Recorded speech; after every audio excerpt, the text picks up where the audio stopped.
هو انت ازاي تقدر تشتغل فريلانسر، او ازاي تقدر عموما تشتغل بالعمله الصعبه الا وهي في الفتره الحاليه الدولار؟ كل ده هنجاوبه، ولكن في البدايه خلينا نعمل كوبايه قهوه وبعدين هشرح لكم الموضوع ده بالتفصيل.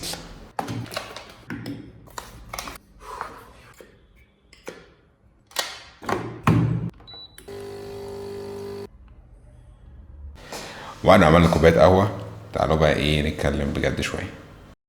في البداية خلونا نفهم الأول هو إحنا إزاي أصلا نقدر نكسب فلوس أونلاين، أو إزاي نعمل فلوس عن طريق ما يسمى بالإنترنت. قبل ما أتكلم، فالفيديو ده مش مقياس عام، الفيديو ده تجربتي الشخصية اللي أنا حابب أحكيها لك أو أوصلها لك. ممكن تكون مختلفة مع غيري أو ممكن يكون غيري متوافق معايا، ولكن في الأول وفي الآخر أنا بحكي تجربتي الشخصية. انك تعمل فلوس اونلاين فالموضوع بحر واسع وفي طرق كتير جدا جدا، ولكن انا بصراحة ما بعترفش غير بطريقتين بس. الطريقة الاولى هي انك تجيب منتج وتبدأ تسوق له. الطريقة الاولى هي انك تجيب منتج وتبدأ تسوق له وتبدأ تبيعه، فبالتالي انت لما تبيع المنتج ده تبدأ تحقق منه ارباح. ولكن الطريقة دي بتحتاج صبر ومجهود كبير جدا، ده غير المشاكل مع شركات الشحن، ده غير الاسترجاع، ده غير لا المنتج جاي لي مش زي اللي في الصورة، وبص هتلاقي نفسك دخلت في دوامة كبيرة جدا. طب هل الموضوع ورث؟ هو يستحق المحاولة، يستحق جدا جدا جدا، ولكن هو محتاج صبر ومحتاج مجهود كبير جدا، ومحتاج يكون تكون طويل البال. اهم حاجة هو محتاجها، انت محتاج راس مال. اصل انت هتجيب المنتج ده منين وهتجيبه بكام وهتجيبه ازاي وكل الكلام ده، فانت محتاج فلوس عشان خاطر انا هجيب فلوس هجيب بيها منتج معين مثلا زي الكوبايه دي، فانا هجيب منها مثلا كميه 100 كوبايه، وبعد ما اجيب ال 100 كوبايه دولت انا افترض مثلا ب 100 جنيه هبدا ان انا احط 100 جنيه كمان زيهم عشان خاطر اسوق للكوبايه دي. ولما ابدا ابيع اشوف بقى المصاريف اللي انا صرفتها والارباح اللي دخلت لي وابدا اطلع هامش الربح بتاعي. فزي ما قلت لك الموضوع مش بسيط، ولكن هو يستحق انك تحاول لو انت فعلا الشخص ده، وبيعتمد بنسبه كبيره على اساس المنتج اللي انت بتبيعه. يعني انت مثلا ممكن تجيب حاجه السوق كله محتاجها وفي حاجه تانية مش محتاجينها، فبالتالي مش هتعرف تبيعها. وبصراحة مش ده اللي أنا جاي أكلمك عنه النهاردة، أنا جاي أكلمك عن طريقة مختلفة تماما. الطريقة التانية بقى ألا وهي إنك تقدم خدمة لشخص محتاج الخدمة دي. يعني مثلا انا كعبد الله بصور فيديوهات، والفيديوهات ديت في حد بيعمل لها مونتاج. قبل كده كنت انا اللي بعمل مونتاج لنفسي، ولكن مع الوقت خلاص بدات انا اتفرج لحاجات تانية وبدات اجيب شخص يعمل لي المونتاج بتاع الفيديوز بتاعتي. واحده واحده بدل ما انا اللي كنت بعمل الديزاينز بيبقى في حد بيعمل ديزاين، بدل ما كنت انا اللي بكتب الكونتنت فجبت حد يكتب كونتنت. فبالتالي الموضوع ده حرفيا ملوش نهايه، الموضوع سهل وبسيط، ولكن انت لازم تتعلم مهاره وتستثمر جزء كبير جدا من وقتك ومن مجهودك في انك تتعلم المهاره دي، وبعد كده نبدا بقى نخش في الجد. هتقولي يا باشمهندس طب هو الموضوع طالما سهل وبسيط كده، امال ليه كل الناس بقى ما دخلتش فيه حققت ارباح بقى بالعبيط وكل الكلام ده ومسكت دولارات في ايديها؟ هقول لك لان زي ما الموضوع سهل جدا، ولكن هو محتاج اصرار ومحتاج منك متابعه، واحيانا بيحتاج منك فلوس في المحتوى اللي انت بتذاكره. مش كل المحتوى مجاني ومش كل المحتوى مدفوع، وده اللي انا جاي اكلمك عنه في فيديو النهارده. وكمان هسيب لك هديه في اخر الفيديو. وانا بكتب السكريبت ده بصراحه كنت قلقان جدا، وده لاني تقريبا عمري ما رشحت كورس بفلوس لحد، وخصوصا للمتابعين بتوعي. كون ان انا اقول لهم في حاجه معينه واشتروها وادفعوا فيها فلوس وانا مش واثق فيها بنسبه 100%، انت ممكن تدفع في الكورس ده فلوس وتيجي تلاقي ان هو ما يستحقش الفلوس اللي انت دفعتها فيه، وتيجي تقول لي يا باشمهندس انت قلت كذا عن الكورس ده والكورس طلع مش كويس، ونبدا نخش بقى في مشاكل وحاجات انا مش عايز اخش فيها.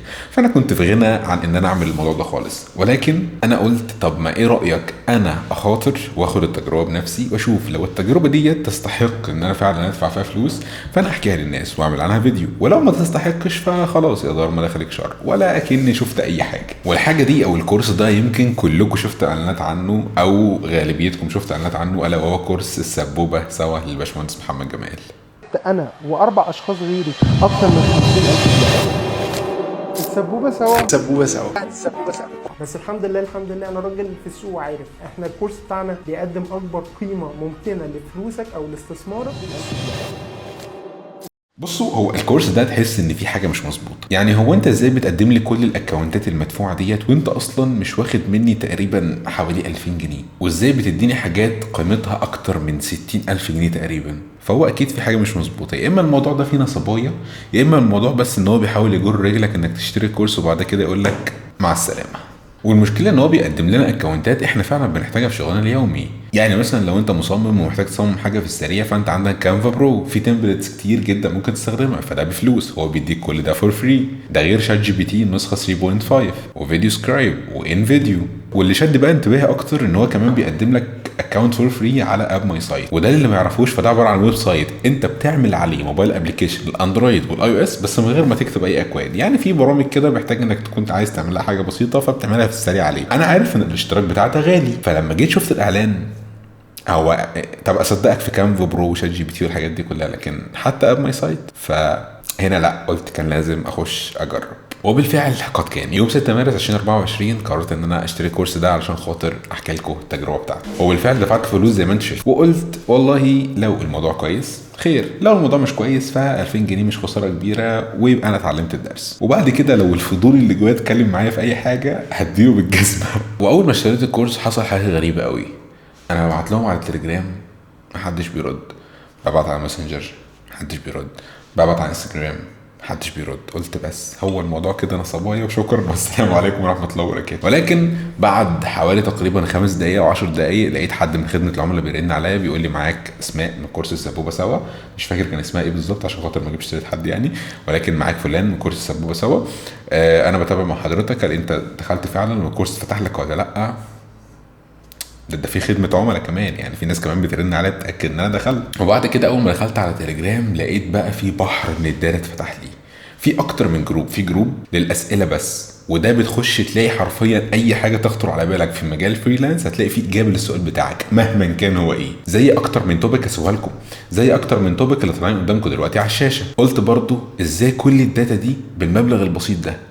لقيت ان الموضوع بس ما بيقتصرش على كده، ده الموضوع ان في جروب تاني كمان كلنا بنتكلم فيه مع بعض وبنساعد في بعض.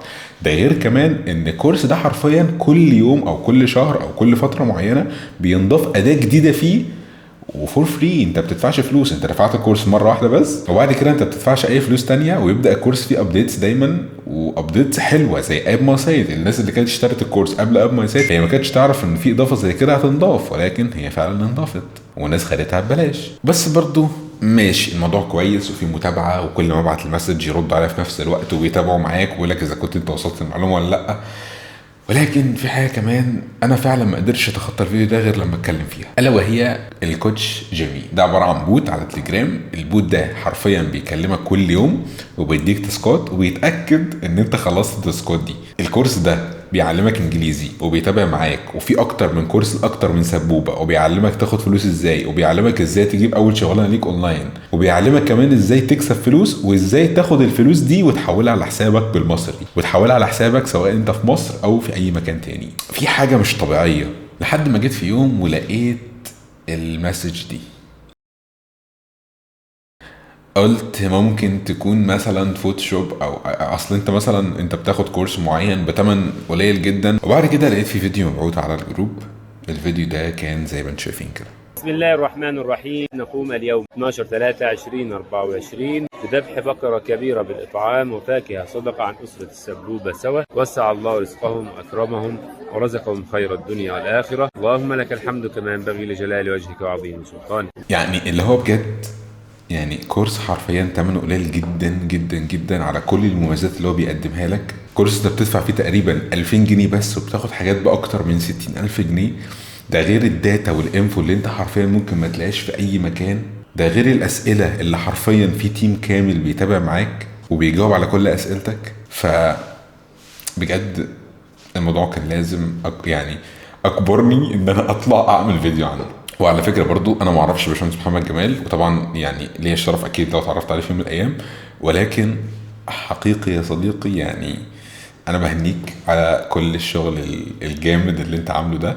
ومن اللي انا شفته فانا متاكد بنسبه 1,000,000% انك مش بتحاول مثلا انك تكسب فلوس بس من الكورس ده، انك انت لو عاوز تكسب فلوس من الكورس فانت ممكن تكسب بمليون طريقه. انت حرفيا ممكن تخلي ثمن الكورس ده اضعاف، وبرضه في ناس هتشتري لو عرفت القيمه الحقيقيه بتاعته. وانا لما لقيت ان مفيش حد طالع بيتكلم بطريقه احترافيه مثلا عن الكورس ده، او مثلا بيتكلم بجد عن الموضوع وبتفاصيل اكتر وبديتيلز اكتر، فقلت لا انا لازم اطلع واعمل فيديو عن الموضوع ده. غير كمان ان انا بفكر ان انا امسك كل سبوبه من كل السبوبات اللي انت عاملها ان شاء الله، وابدا ان انا اعمل فيديو عنها ببساطه، بحيث برضو ابدا اشجع الناس ان هي فعلا تخش وتشتري الكورس ده، لان فعلا الموضوع جميل جدا.